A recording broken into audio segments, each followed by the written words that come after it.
Boa noite, gente. Aqui quem fala é a Jerusa Bittencourt. Mais uma vez, mais um programa Pretaria, 19 horas e 4 minutos em Brasília. E nós estamos começando hoje mais uma discussão importante, especialmente nesse momento, em 2020, onde o mundo para discutir a questão de raça e cor.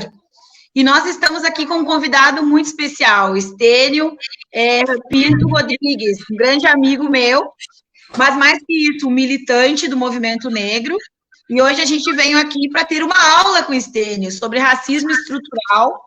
E eu acho que é super importante que as pessoas entendam, né, e que fortaleçam a sua militância em cima de argumentos sólidos. Então, Estênio, eu te agradeço por ter aceitado o convite. Boa noite, seja bem-vindo, Estênio. Boa noite a todos os participantes da live, ao jornal, a todos, e espero que nós tenhamos aí uma hora e meia, não sei exatamente qual é o tempo da live, e trocar algumas experiências, conhecimento, escurecer algumas dúvidas, aprender. Na verdade, a live é uma dialética, né?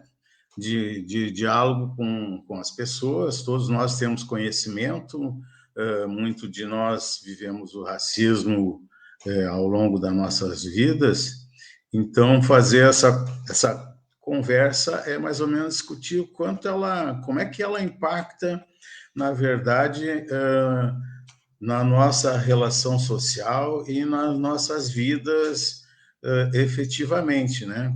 Como é que isso é construído?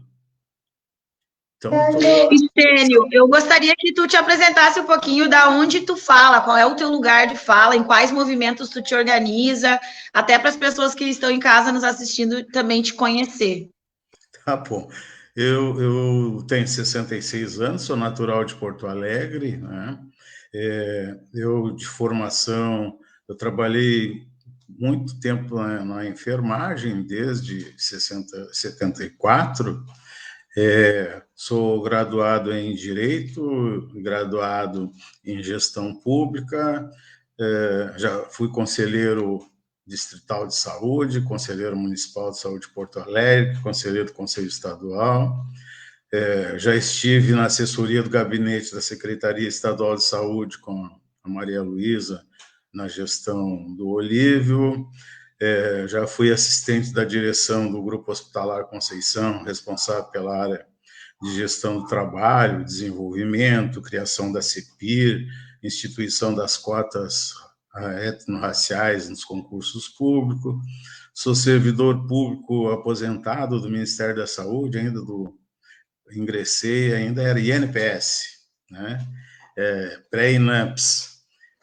Participei de todo esse processo da reforma constituinte brasileira, da construção do SUS, das políticas de previdência, de assistência, ou seja, das políticas sociais enquanto militante. Fui diretor da CUT estadual, fui diretor vários anos, trabalhei 19 anos também na emergência de ambulatório da Poliolefinas, uma das empresas do polo petroquímico, fui diretor do Sindipolo, e estou aí na vida, sou pai de 2 filhos, tenho 2 netos maravilhosos, sou casado, moro aqui na Orfanatrófio, 11,90, perto da A ficha corrida, eu moro aqui nessa região desde que eu casei, em 76.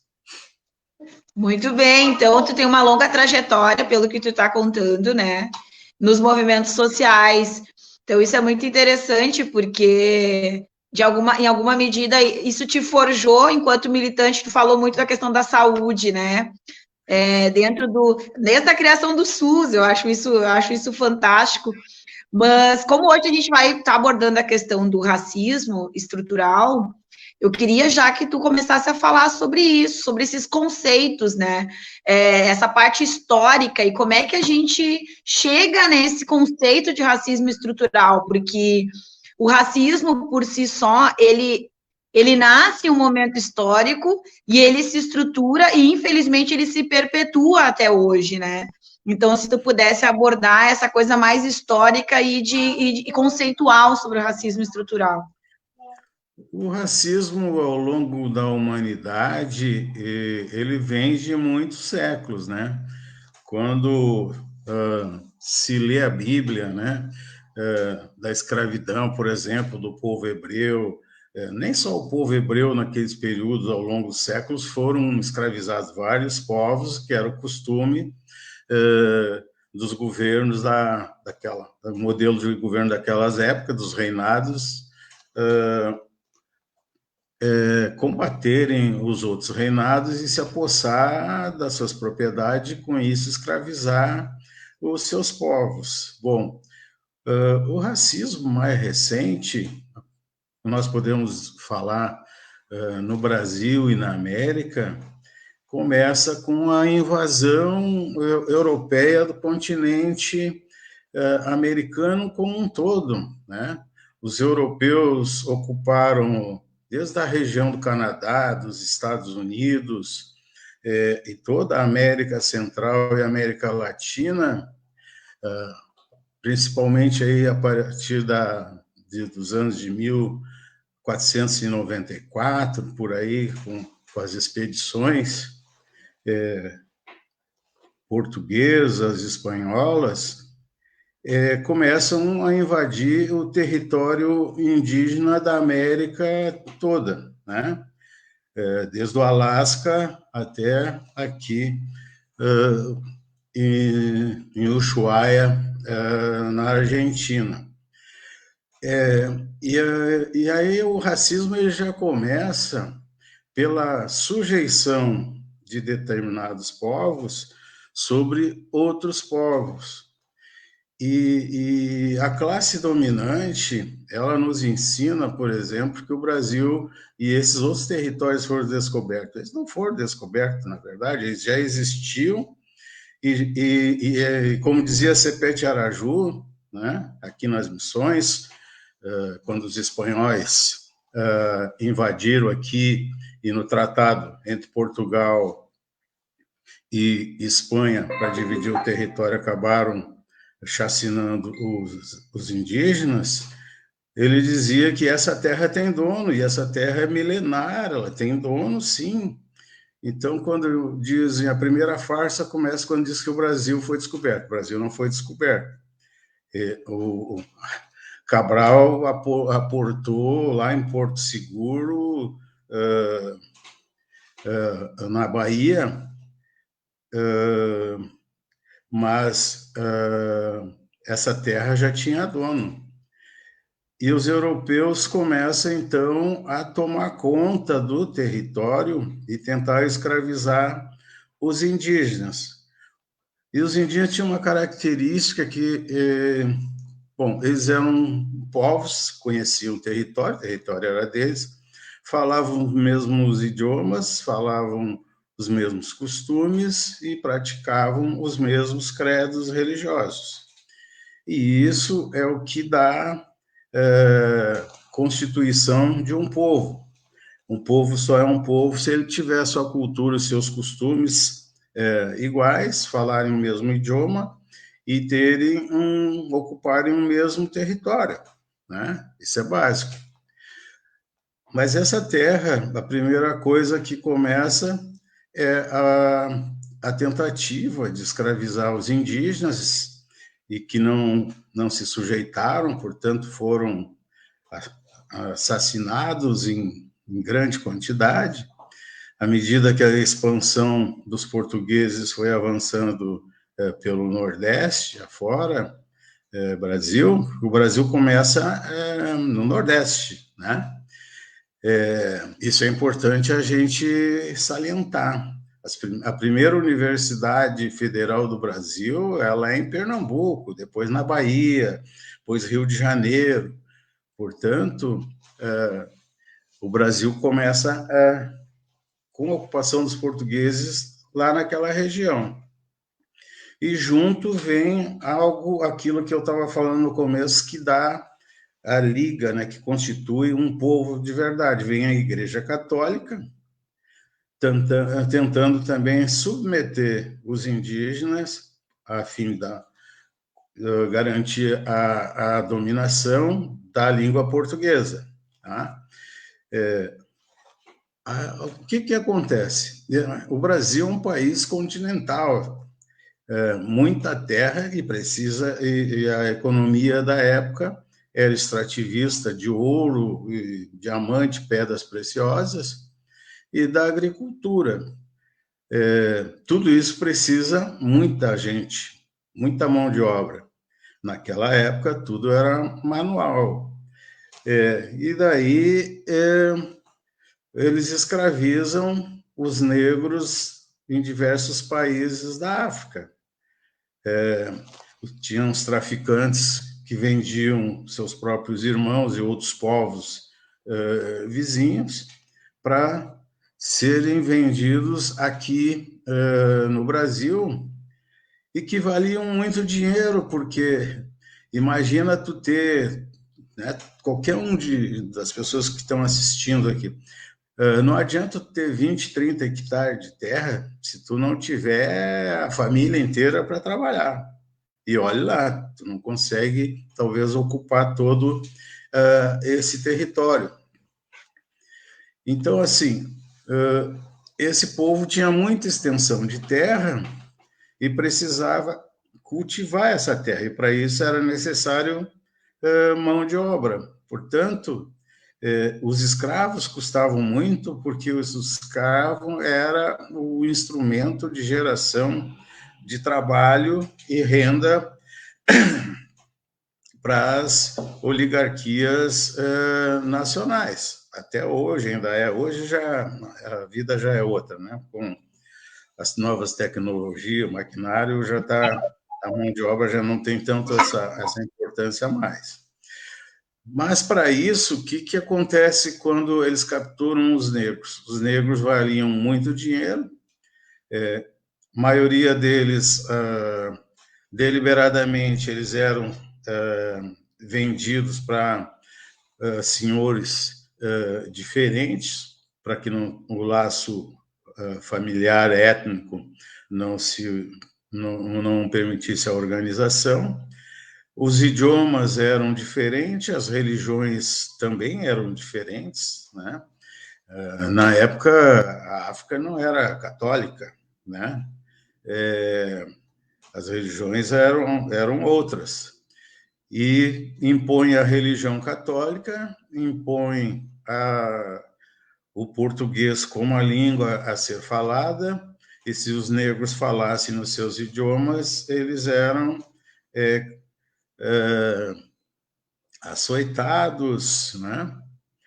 E porque a cultura é o que liga um povo. Então, o que nos unifica é a religião.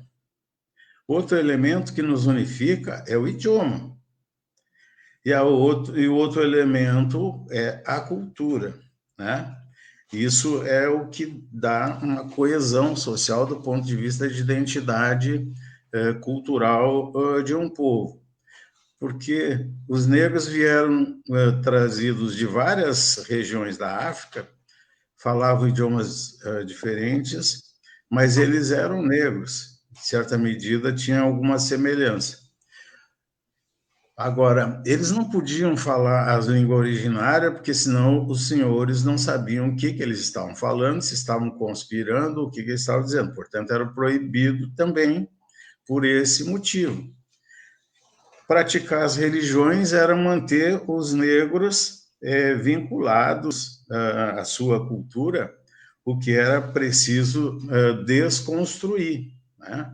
Para que os negros adotassem a cultura portuguesa na época. Então, esse é um elemento importante, porque quando a gente fala da necropolítica, quando fala do racismo que ele é construído, né, estrutural, esses três elementos eles são fundamentais. Aos negros era proibido por lei ter propriedade, portanto, Se tu não é livre, não tem direito à propriedade, não tem direito aos teus costumes, à tua religião, tu não consegue construir uma identidade social coletiva que possa se insurgir contra o modelo escravocrata a qual estavam submetidos.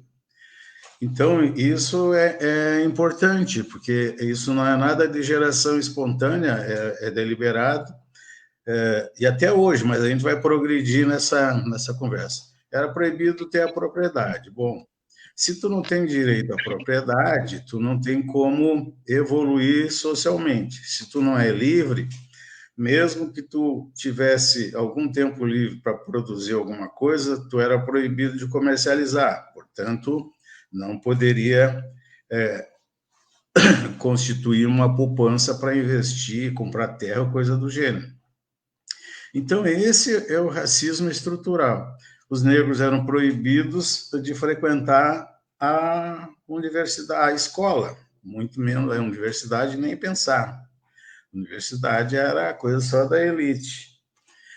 Então, esse racismo estrutural, que proíbe o negro, então, a todas essas questões de frequentar a escola, portanto, a universidade, nem pensar, os clubes negros, as irmandades do Nossa Senhora do Rosário dos Pretos, né?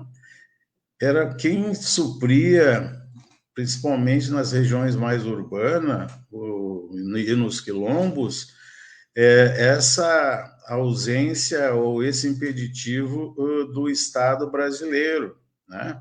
Então, se tu não pode ter terra, tu não pode evoluir econômico e socialmente. Se tu não é livre, muito menos. Se tu não pode praticar a tua cultura, se tu não pode praticar a tua religião, se tu não pode falar o teu idioma originário. Então, o racismo estrutural, ele vem daí. As universidades públicas brasileiras, elas foram constituídas para os filhos dos ricos dos fazendeiros, que não é muito diferente de hoje, entendeu? Nós estamos falando de 400, 500 anos no Brasil, mas nós estamos falando de hoje. São os brancos, filhos de ricos, né? Quem é que estuda na URGS? Agora um pouco menos, mas faz o inventário. Os filhos de ricos que sempre estudaram, sempre foi um privilégio deles estudar na universidade pública, tida como a melhor universidade no Brasil, todas elas. Por isso que se constitui aquela história de Pelotas, coisa e tal, é que com a charqueada, com a exploração do trabalho escravizado dos negros, o charque valia tanto que os senhores donos das instâncias e do gado e que exportavam charque eram tão milionários, explorando o trabalho dos escravizados, que mandavam seus filhos estudar na França. E aí os filhos vinham com os costumes europeu-franceses, da fidalguia, cheio de firula, né? Trololó, com outra cultura, outras práticas. E depois se criou o boato que todo mundo conhece, que na verdade é folclore, né? Não tem nada de verdade, tem a ver com o aculturamento do brasileiro à cultura europeia. É muito pior do que isso, porque daí vem os valores escravocratas europeus. Mas, continuando, nós vamos ter um elemento importante ao longo desse período. Então, no século XVIII, a gente vai ter aí a lei de terras, a lei do sexagenário, por uma imposição internacional. O Brasil era um dos últimos países, foi um dos últimos países a abolir a escravidão, né? E a lei do sexagenário era um horror, né? Tu liberar uma pessoa que não tem absolutamente nenhuma condição material, idosa, no meio do campo, lá nos brejos, que nunca saiu de lá, para dizer que a partir daí ele era livre, né?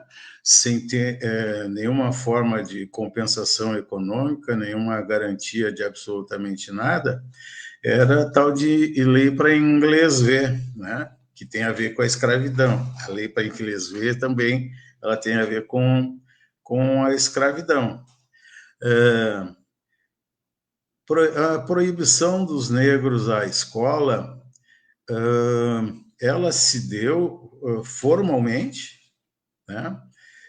Aleijadinho, alguns outros que conseguiram se destacar na cultura brasileira, estudaram o Zumbi dos Palmares, estudaram porque eles prestavam serviço à Igreja Católica e os padres ensinaram. Essa é a história que a gente conhece sobre essas figuras e algumas outras. E aí nós vamos ter algumas experiências que não podiam prosperar, mas que durou quase 80 anos, que foram os quilombos palmarinos, né? Dos negros que se organizaram ali na Serra da Barriga, que pertencia a Pernambuco, hoje pertence ao estado da Alagoas, e que durante muitos anos produziam, eram organizados, produziam enquanto comunidade e vendiam, comercializavam com os estados ali de Alagoas, de Pernambuco, do entorno, por muitos anos, por mais de 40 anos. Quando a gente fala na enfermagem, né, pegar um link para depois a gente ir avançando no tempo.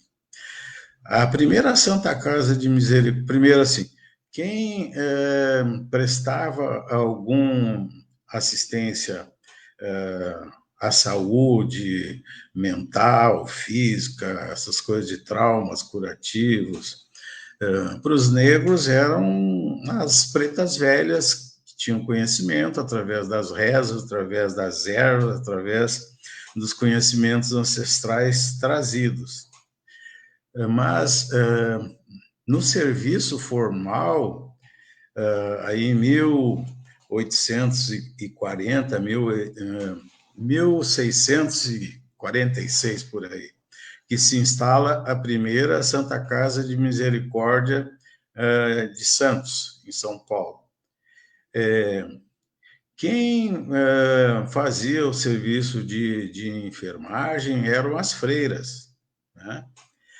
E tinha raramente médicos, muito poucos médicos no Brasil. As freiras, que basicamente eram europeias, e o resto dos trabalhadores na saúde, desde a manutenção, desde a higienização, desde a enfermagem, desde a nutrição, eram todos negros. Isso tá na história, não é uma invenção. Então, a história da enfermagem do Brasil é da Igreja Católica com as irmãs e com os negros escravizados. Porque imagina se algum filho de fazendeiro, coisa e tal, iriam deixar trabalhar num hospital com doenças infecto-contagiosas, com esputo, né, catarro, com fezes, com urina, com pessoas em sofrimento, com supuração. Então, as mulheres negras, que eram, digamos, as enfermeiras assessoras das irmãs, né? Santas Casas de Misericórdia, ela é enraizada no Brasil, no interior, está cheia ainda aí, né? Não, elas não desapareceram. Mas a enfermagem não fala muito disso, né? Eu, enquanto pessoa formada em enfermagem, te digo que eu estudei a história da enfermagem, mas a gente não entra nesse mérito, né, da participação negra fundamental, que nem tu está dizendo. Mas a enfermagem e todo o trabalho, por exemplo, na saúde no Brasil, até a década de 60, 70, ela era 80% negra. quem é mais velho, assim, que nem eu, entrava num hospital, a nutrição era negra, a limpeza era negra, a enfermagem era negra, exceto as enfermeiras e os médicos. E aí o pessoal da administração normalmente é o pessoal branco, a manutenção, caldeiraria, todo esse povo era negro. Isso foi mudando na década de 70, 80, primeiro com uma crise do desemprego, segundo, que houve um movimento, principalmente das enfermeiras, não foi só das enfermeiras, né? De várias profissões dita de nível universitário, que chamam de nível superior, para que eles estivessem mais presente nos serviços de enfermagem, ocupassem esse espaço. Era uma questão de empregabilidade, né? E deixou de ser uma profissão de filhas de ricos, principalmente, para uma classe média que também começa a fazer enfermagem como um campo bastante atrativo e amplo de empregabilidade, e começam logo a seguir, na década de 80, a exigir daí que, para ocupar determinados lugares, por exemplo, na estrutura da saúde, tanto pública quanto privada, tinha que ter graduação em enfermagem. Para os ex-auxiliares e atendentes de enfermagem, atendente já desapareceu, né? Para ser auxiliar de enfermagem também foi extinto, instituiu-se o tal de técnico de enfermagem, daí tu já tinha, obrigatoriamente, teria que ter o tal de segundo grau completo. Por que isso é importante? Porque cada exigência dessa que tu vai instituindo na sociedade, tu vai excluindo os hipossuficientes, aqueles mais pobres, os pretos, entendeu? E aí a enfermagem ela vai branqueando, porque para te fazer um curso de técnico em enfermagem, em Porto Alegre, por exemplo, as duas, três escolas que tinham eram particulares.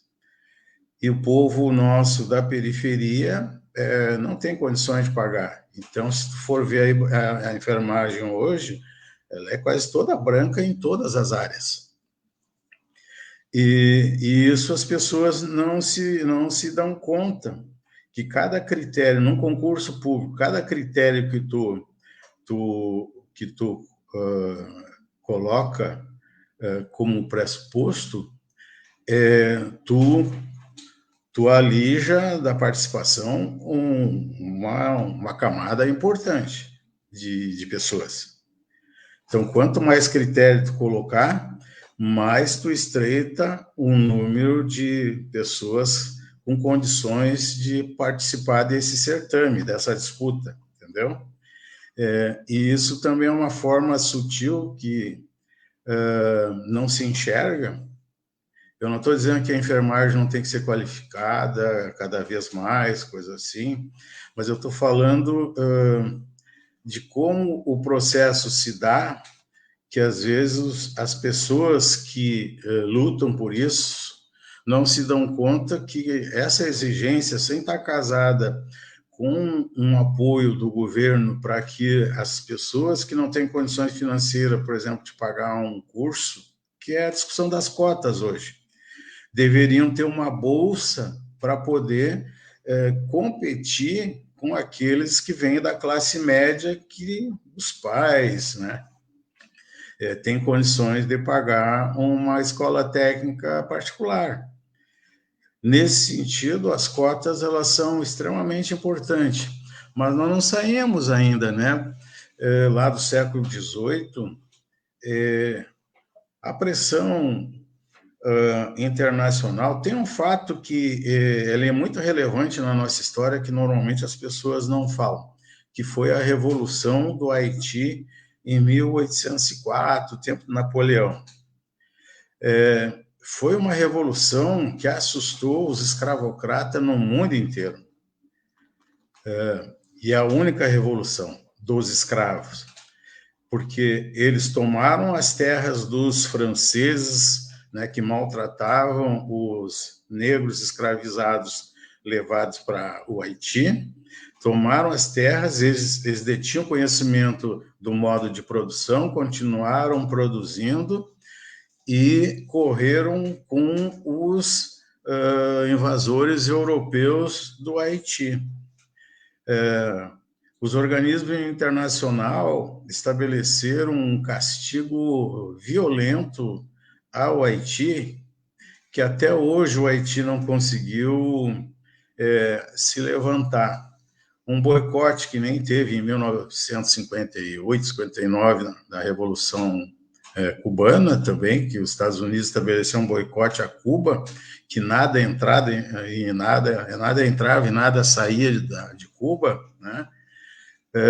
E o Haiti, então, é essa miséria que subsiste até hoje em função do boicote dos europeus contra o massacre dos senhores donos das terras no país que era deles. Estabeleceram uma multa impagável e a proibição de comercializar com o exterior. Por que esse fato ele é relevante? Porque quando começa a discussão da libertação dos escravos no Brasil, o grande temor dos senhores de escravo era que pudesse se repetir uma situação semelhante à do Haiti. Então, eles foram mitigando, primeiro a lei do ventre livre, então a criança era livre, mas a mãe era cativa, que é um absurdo, que nem uma criança de 10 anos aceitaria uma coisa dessa, porque é criminoso, né? A lei do sexagenário, então, uma pessoa vivendo numa condição que viviam naquela época, liberta a partir dos 60 anos, se nunca saiu da fazenda, nasceu na fazenda lá no meio do Brejo, no interior da Alagoas, no interior de Pernambuco, não conhecia absolutamente nada, com 60 anos, quem é que ia dar emprego para uma pessoa dessa? Então, aqui alguém diz, né, aqui no Brasil houve o anti-haitianismo, era proibido falar na Revolução Haitiana, pois foi a única revolução de escravos contra a colônia. Eles devem, até hoje, a pena pela ousadia de ter lutado e vencido o colonizador. É isso mesmo, a Gisele Gomes. Exatamente isso, Gisele. Só que isso incidiu muito na colônia portuguesa aqui em relação aos negros brasileiros. Um outro elemento importante para a gente falar aqui é que, se vocês forem se dar conta, toda a família portuguesa, a família rica no Brasil, até quase os anos 40 desse século, né, todo mundo tinha um padre, um médico e um advogado. É questão de status e de poder, que são profissões que dão muito poder, né? O advogado ajusta tudo, o padre é o senhor das almas.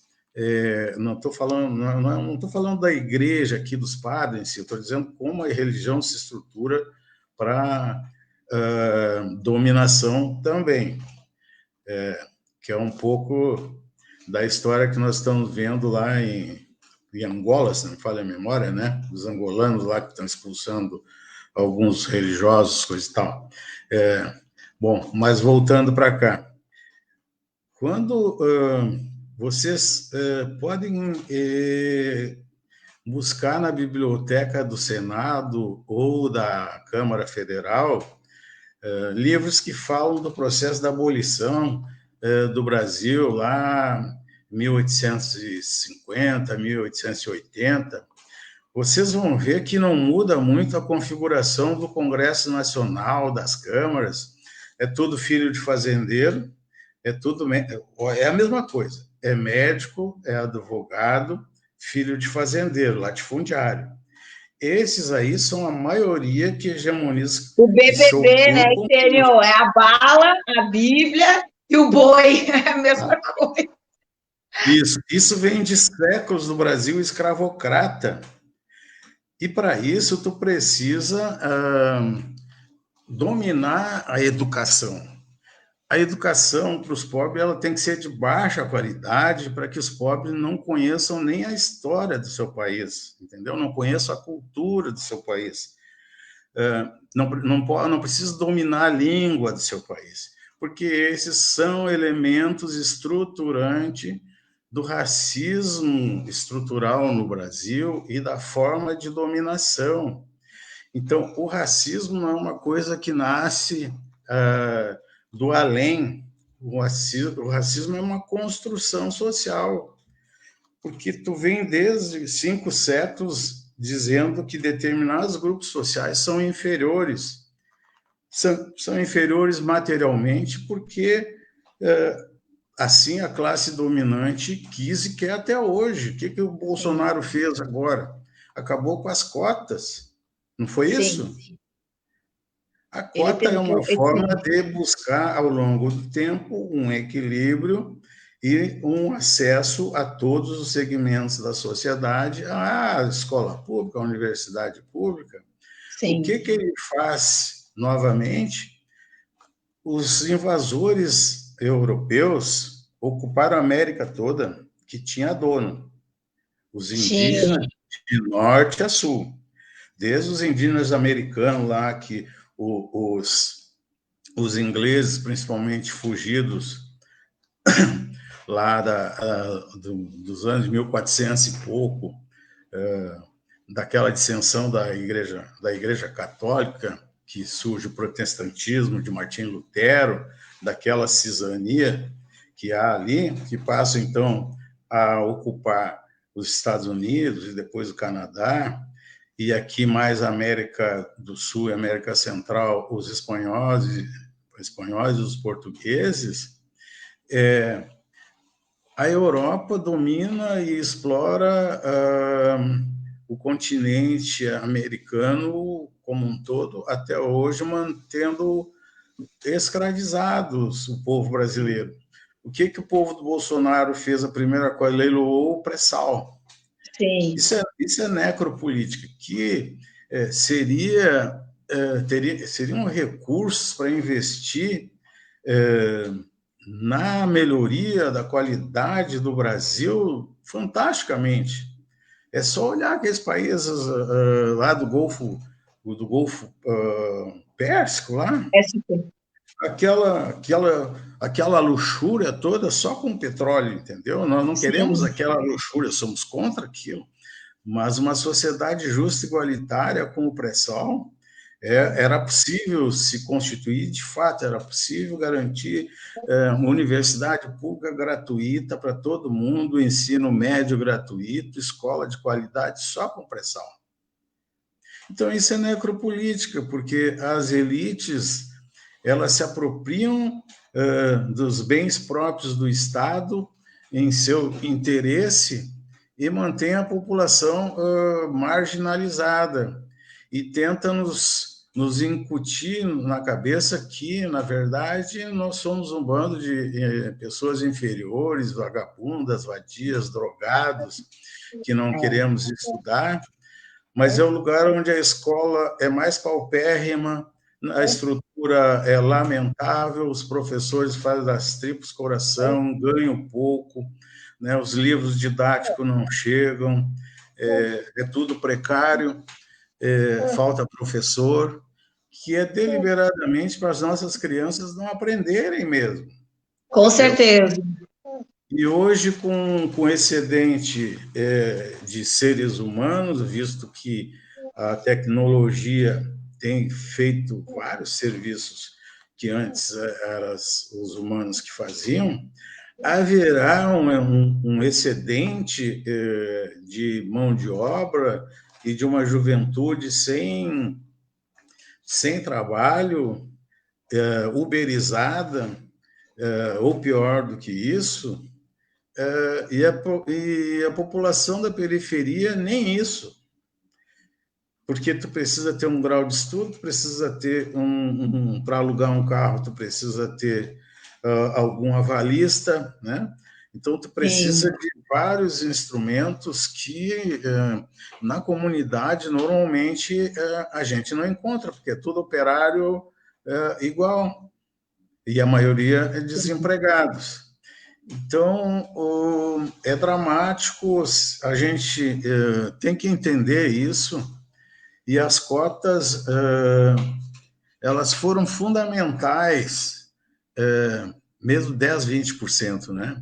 Ela mexeu com a universidade, ela Sim. produziu um movimento social negro que talvez só na década de 40, com o surgimento do MNU, na época do fascismo, nazifascismo e do governo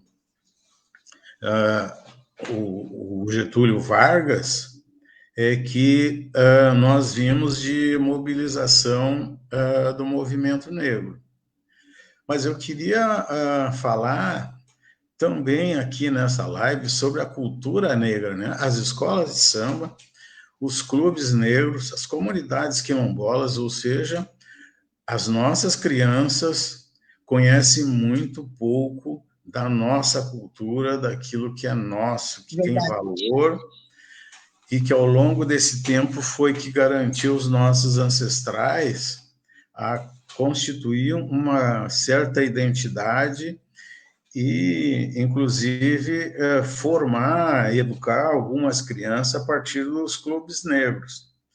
Eu costumo dizer que até a previdência social no Brasil ela é constituída pelos negros. Se tu for no Rio, se tu for em Salvador, ali no Quadrilátero de Jesus, ali no Pelourinho, vocês vão ainda encontrar as caixas de pensão e assistência das Irmandades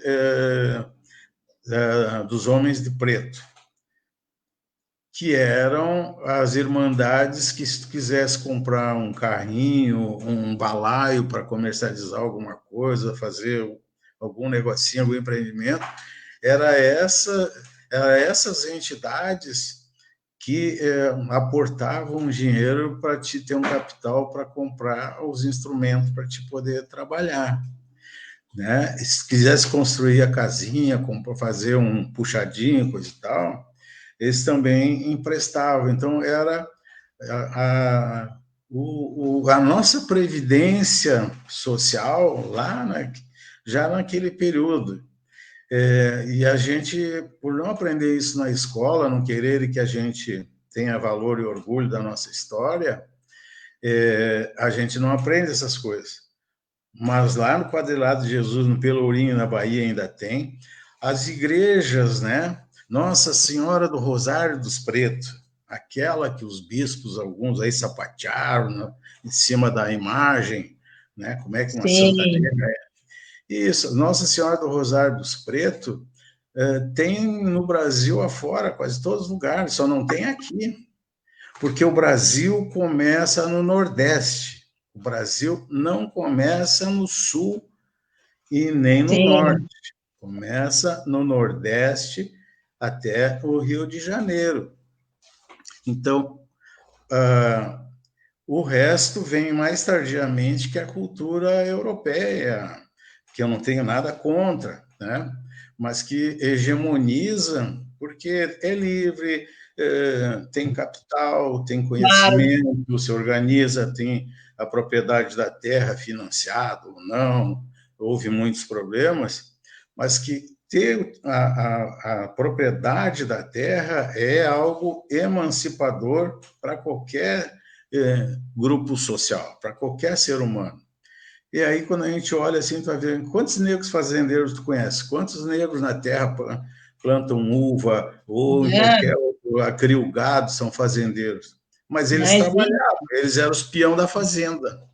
Eles Sim. dominavam a lide campeira, tanto da criação de gado, de animais, quanto de plantar, semear, colher, armazenar, tudo isso os negros dominavam. Eles eram a força de trabalho.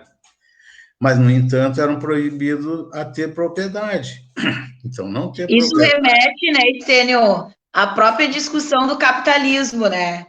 Quem produz não é Exatamente. o dono. Quem produz, quem faz acontecer não é o dono. Tu gera para o outro, né?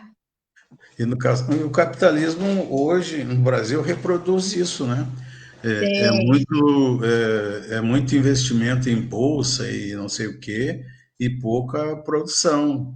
A produção no Brasil hoje, os meios produtivos estão na mão de muito poucos grupos. É um país muito desigual que permite que isso aconteça. A acumulação sem limite de alguns grupos e pior que isso, a destruição da Amazônia. A destruição da Amazônia tem um impacto humano, civilizado, que é para além do Brasil, é para o planeta. Sim. E o extermínio de vários povos indígenas e quilombolas que habitam aquela região é um crime hediondo mundial, entendeu? Os caras já estão botando fogo lá e matando indígenas e quilombolas, e o nosso governo só assiste, é, e não faz absolutamente nada. Isso é criminoso. Ao Isso contrário, né? A gente, deveria inclusive, teve a uma. manifestação. Inclusive, a gente teve a manifestação do ministro naquela reunião que foi exposta, né? Que, ao contrário, inclusive, se a gente for olhar o governo federal, tem interesse que isso aconteça, né? E que isso que tu está dizendo sobre a questão da propriedade da terra, aquela terra ali é muito preciosa. E aí a vida humana, que é o que tu está colocando também, ela acaba ficando em segundo plano. E por isso que devastar a Amazônia acaba tendo um significado pouco importante para esse governo genocida, né? Especialmente dos povos indígenas daquela região ali, né? E daí, só para mim fechar, esses todos os elementos que constituem a desigualdade, ele constitui também um mito da inferioridade das raças, que é algo que está na questão do racismo estrutural, porque o racismo estrutural ele é produzido por N leis que garantem acesso aos bens próprios do Estado, em detrimento de outros que não têm garantias, que não têm terra, que não têm uma empresa para receber subsídio, para receber empréstimo a longo prazo, que a maioria não paga, entendeu? Que é uma transferência de renda pública para o privado, que já é rico e cada vez fica mais rico, e não incentiva a agricultura familiar, não incentiva os pequenos comerciantes. Então, isso é importante. Quando eu estive no gabinete da Secretaria Estadual da Saúde, no governo Olívio, e aí a gente discutia essas questões das desigualdades, e aí discutia com o Rosseto, Miguel Rosseto, a questão, por exemplo, de um auxílio para os carroceiros ali da Ilha da Pintada, aqui das Ilhas do Guaíba. E aí o pedido das pessoas era R$ 200, 250. E aí a gente conversava, dizia, né, mas isso é uma miséria, né? E aí a gente conversando, dizia assim, mas é uma miséria, mas com R$ 250 ele compra um cavalo, e com a carroça Sim, dele ele sai a colher papel, papelão, outras coisas, alumínio, ferro, sei lá, para vender, e ele ganha o dia a dia com R$ 250. E a gente não tem a mínima noção do quão pouco as pessoas podem melhorar a qualidade de vida deles e as condições sociais, os condicionantes, os determinantes sociais que vão incidir no processo saúde e doença. Isso sim, melhora a resistência das pessoas, qualidade de vida, e diminui também a possibilidade, né, de doenças oportunísticas, coisa do gênero, e é tão pouco. E tão poucos esbanjam tanto e muitos não têm nada. Então, um pouco para dizer que a desigualdade hoje ela está nula, né? Essa desigualdade formal construída.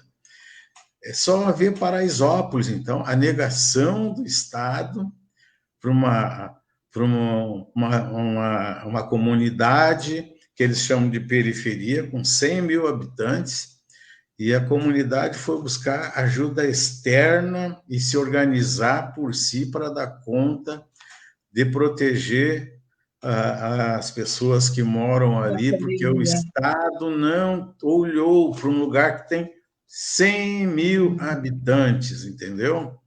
E eles estão dando dinheiro a rodo aí para empresários, os caras estão roubando o setor saúde aí como nunca se viu, né? Pelo menos agora foi exposto, acho que talvez tenham roubado sempre. A história dos respiradores aí é uma vergonha. Mas só para dizer assim como a desigualdade ela é construída deliberadamente e como o racismo ele é institucional e ele é estruturante dessa desigualdade, da inferiorização. Então, assim, eu fico muito feliz que essa juventude negra está na rua e nós temos que lutar para manter e ampliar as cotas. Nós somos mais da metade do povo brasileiro, 20% de cotas para indígena, para negro, para pessoas em estado de condição de vulnerabilidade social é pouco. Né? É então, verdade. eu por aqui para as pessoas poderem também falar alguma coisa. Eu estou achando ótimo te ouvir, porque eu gosto de ouvir, né, Estênio? Mas eu anotei algumas coisas que eu queria também te perguntar e falar, enfim. Eu acho que tu trouxe vários elementos, a questão histórica dessa constituição, né, da divisão de raças, e por isso que é tão difícil, porque é uma dificuldade histórica, não é uma coisa que nasceu ontem e que a gente vai quebrar amanhã, né? Justamente porque é o tempo de demora que a gente teve para isso se constituir, né? Então, assim, aí entra um outro debate. Essa dificuldade também de organização dos negros e negras. Tu trouxe a questão das diferentes etnias que vieram da África também, né? Então, essa separação proposital, tanto da questão das famílias, como dos idiomas. Então, isso também gera uma dificuldade, gerou lá no passado, e ainda a gente tem violência, de... que não dá nem para a gente adjetivar uma violência dessa, né? Sim, porque a gente ouve, né, aquela velha frase, né? Os negros também são racistas, né? Que é um absurdo a gente ouvir isso, mas as pessoas, muitas vezes, por não entender esse processo histórico de constituição, de como isso se deu, de como essas pessoas negras vieram parar no Brasil e dessa divisão que foi feita das etnias, dos povos originários, né, da África, né, então tudo isso também dificultou ao longo da história. Quando tu cita o Haiti, que foi uma revolução vitoriosa, mas ao mesmo tempo eles pagaram alto preço por tudo isso, né, então esse movimento de resistência, ele também hoje tem uma consequência, né, que reverberou e ainda reverbera na vida dos negros haitianos, né. Cuba, se não fosse os russos, estariam nessa situação até hoje. Sim, justamente porque ali ainda a Rússia ajudou a segurar um pouco a questão econômica, especialmente de Cuba, né? Senão eles estariam, infelizmente, que nem o Haiti. Até hoje a gente vê a situação dos haitianos. Achei fundamental que tu trouxe os equipamentos de resistência, né? Tu citou os clubes negros.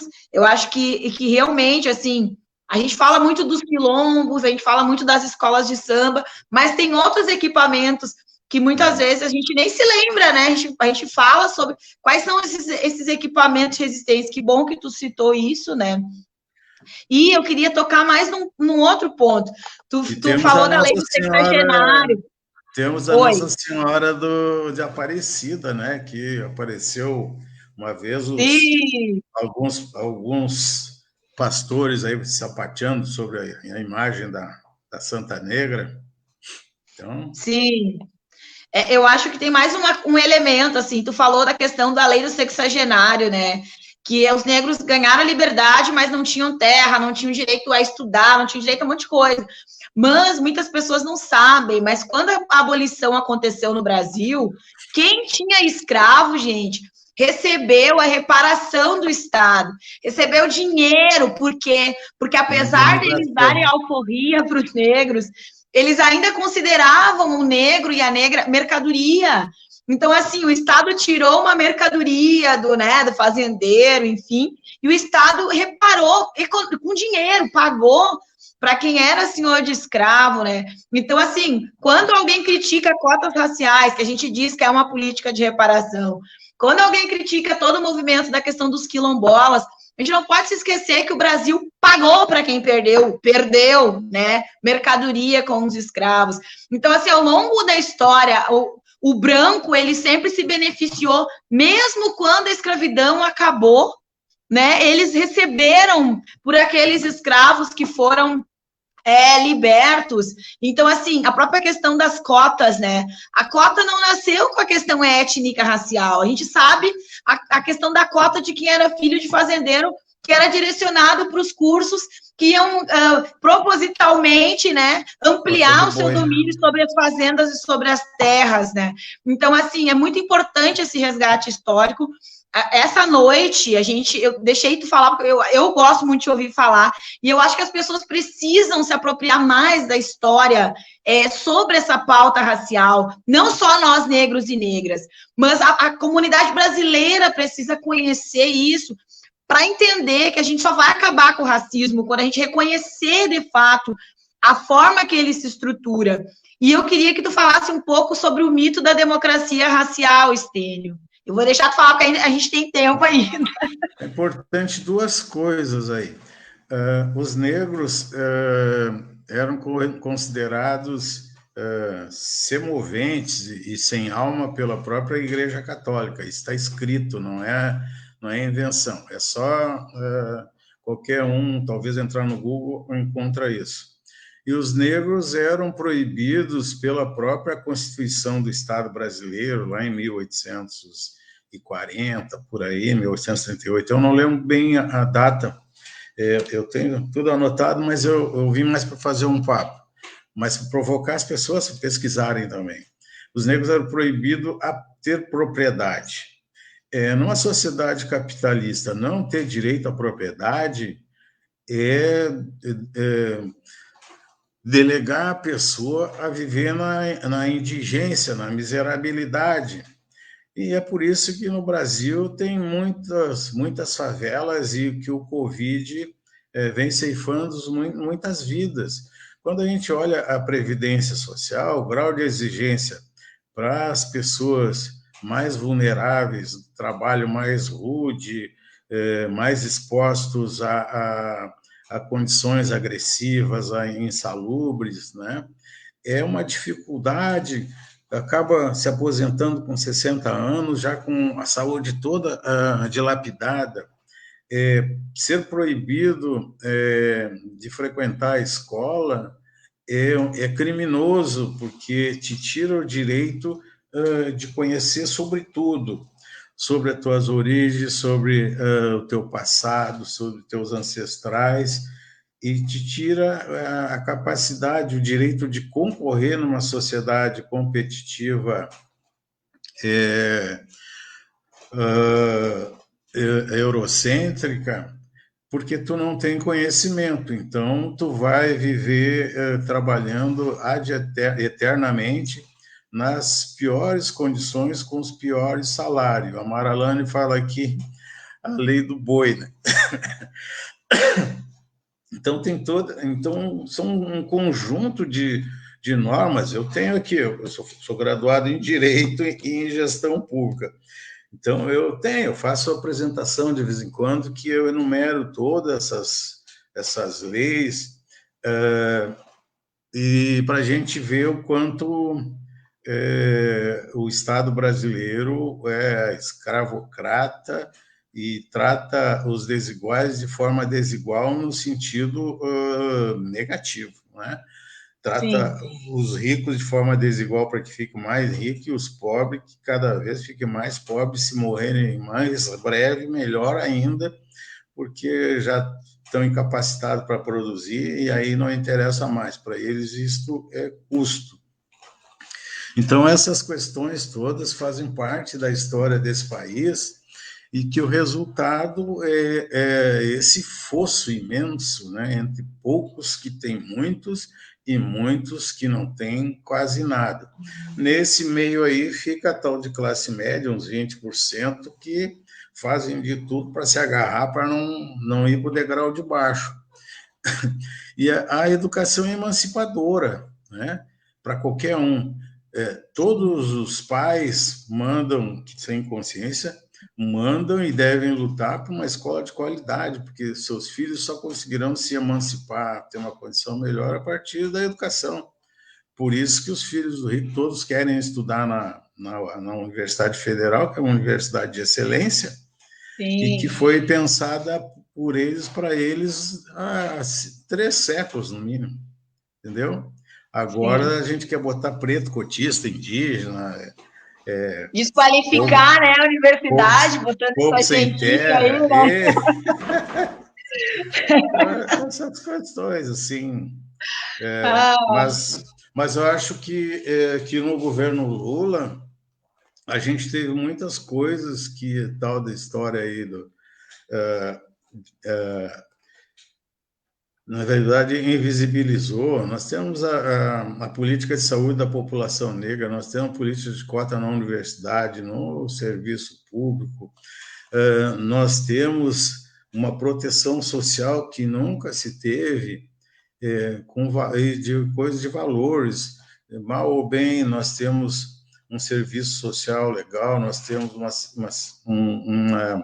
saúde, uma política de saúde mental, a política da questão das mulheres, proteção às mulheres, inclusive em relação à violência, permitiu e incentivou que vários segmentos sociais se organizassem para lutar pelas suas bandeiras e que elas fossem efetivadas. Nós tivemos aí a descoberta do pré-sal, o biodiesel, um incentivo à agricultura familiar, uma discussão muito boa de alimentos orgânicos em vez de alimentos com um monte de veneno, o incentivo, né, da agricultura orgânica, natural, muito legal, que produz saúde, que não promove doença, e outros elementos que na live não cabe, mas agora, mas a gente pode discutir em outro momento, nesse interregno aí, o que se garantiu de direitos da Constituição que não existiam e que as pessoas muitas vezes não enxergam, né? Porque a classe dominante não interessa fazer essa discussão. Quem deveria fazer seriam os trabalhadores, mas os trabalhadores não detêm o meio de comunicação. Então, a live com a comunidade, ela vai comunicando no pequeno universo, mas se a gente fizesse isso assim cotidianamente no Brasil inteiro, a educação deu um salto fantástico, né? As políticas sociais, a previdência, um conjunto de direitos que a gente podia discutir uma outra oportunidade. E temos que lutar para que não desmanchem tudo que a gente construiu ao longo do tempo. A previdência vem da luta dos negros escravizados nas fazendas, né, pelo direito da proteção às mulheres negras grávidas, pelo direito ao respeito aos mais velhos. Então, é uma luta que vem de longe. O pessoal diz que nossos passos vêm de longe, e vêm de longe mesmo. É verdade, é verdade. Mas quanto mais na ignorância o nosso povo estiver, melhor para a classe dominante. Eu queria dizer uma coisa, eu acho que tu trouxe a questão do Estado, né? O Estado é racista, né? O Estado é escravocrata. Justamente quando tu traz a questão das leis, O Estado reproduz também o racismo institucional, né? E eu me lembro, assim, a questão da empregada doméstica, quando surgiu o debate que legalizava e organizava a questão dos direitos da empregada doméstica, né? Por que eu falo da democracia racial? Por que eu gosto de falar disso? Porque a gente vive esse mito de que não existe racismo, né? E aí, quando tu te depara com uma discussão, aí eu nem vou falar das cotas, vou falar da questão da empregada doméstica. Quando tu diz que o Estado reproduz esse pensamento escravocrata, o que é a imagem da empregada doméstica, né? Nada mais do que isso, essa reprodução histórica. E aí tu vai ver quem são as empregadas domésticas no Brasil. Mulheres pretas, né, que cuidam desses filhos dos brancos. E aí, quando a gente entra na discussão de que elas têm direito a férias, férias, elas têm direito a férias, elas têm direito à carteira assinada, elas têm direito a um salário digno. E aí o Brasil se choca, a classe média alta, se choca em ter que assinar a carteira da empregada doméstica, né? Então, é justamente a gente se dá conta do mito da democracia racial, do quanto que o Estado reproduz há séculos esse pensamento escravocrata, e aí, realmente, foi uma dificuldade enorme, inclusive, né, para que essa lei da empregada doméstica, que o direito de quem trabalha, né, como empregada doméstica fosse garantido. E aí eu cito o filme da Regina Casé, que ela retrata uma empregada doméstica. E aí, no exterior, o filme, ele choca o mundo, porque as pessoas estavam preparadas para aquilo que a gente reproduz aqui no Brasil, que é aquela mulher, né, fazendo o café da manhã, fazendo todos os cuidados com um terceiro que não se mobiliza para nada dentro da sua própria rotina de vida, né? E aí é justamente isso, assim, desse pensamento escravagista que a gente ainda tem, e de não reconhecer o direito do outro, né? As necessidades mínimas. Se tem férias, se tem um salário numa carteira assinada. Mas eu queria, só para fechar essa nossa live aqui, alertar que assim, nós estamos em período eleitoral, logo aí na frente, mais lá para novembro, dezembro, por aí, até o final do ano. Quem quiser, faz um esforço para ver quais são as categorias profissionais que ocupam o Senado e o Congresso Nacional e também a Assembleia Legislativa.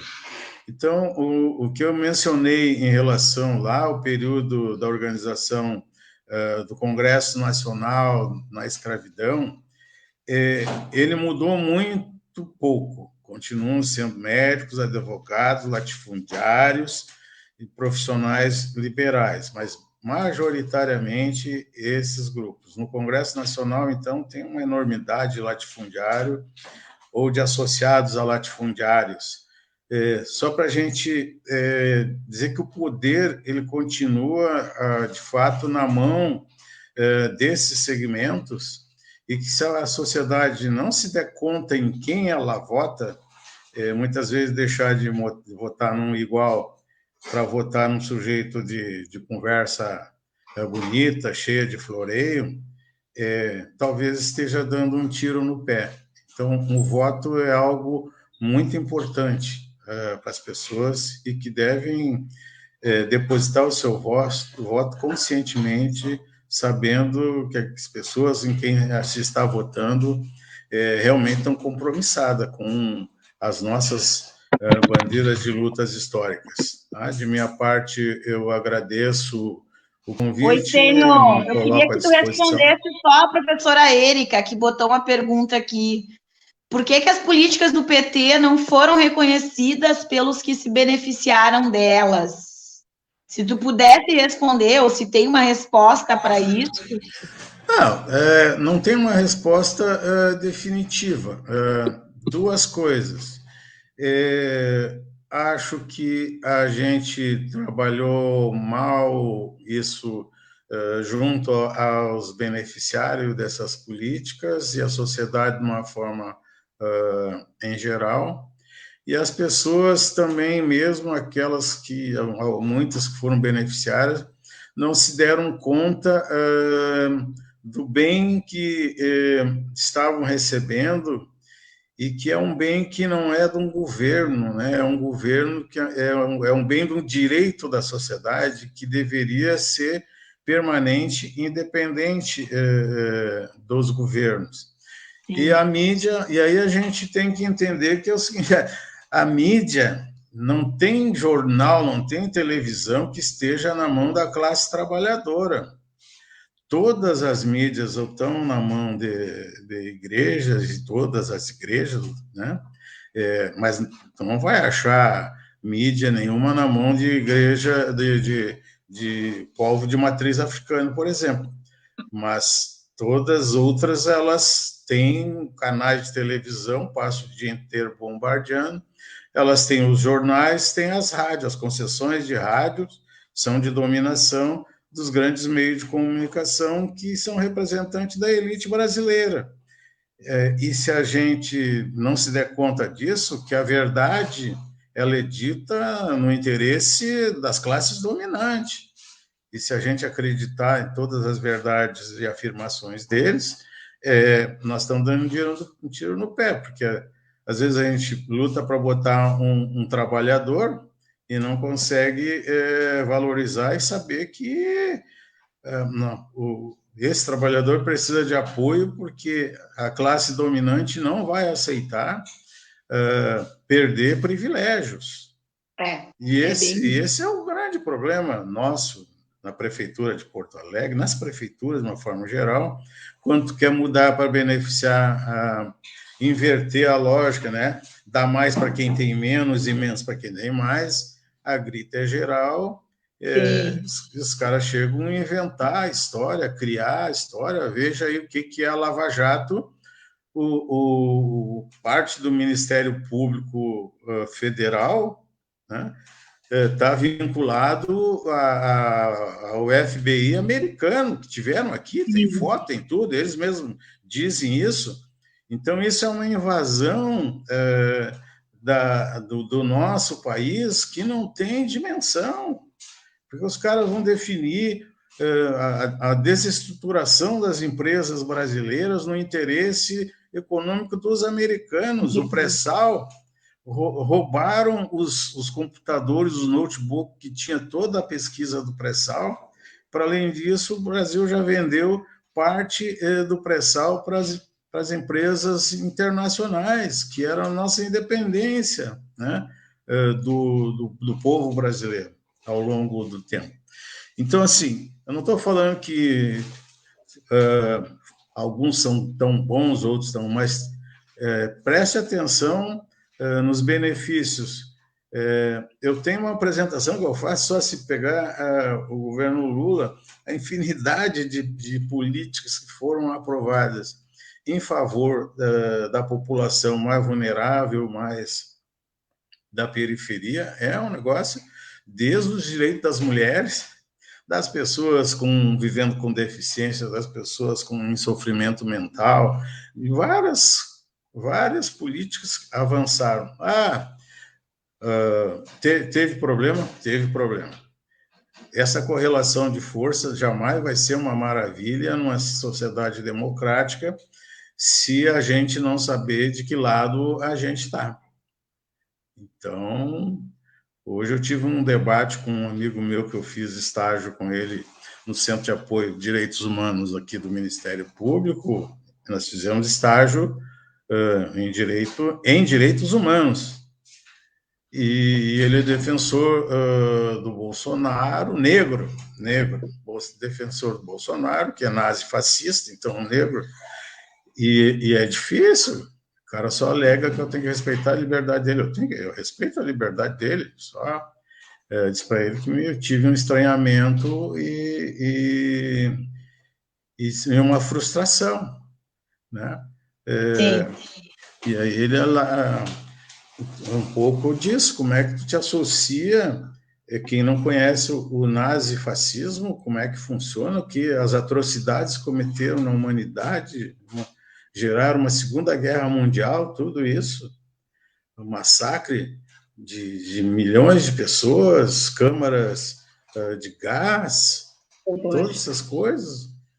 E aqui os caras estão dizendo isso, né? Estão massacrando os povos indígenas, estão destruindo a floresta amazônica. É explícito, é explícito.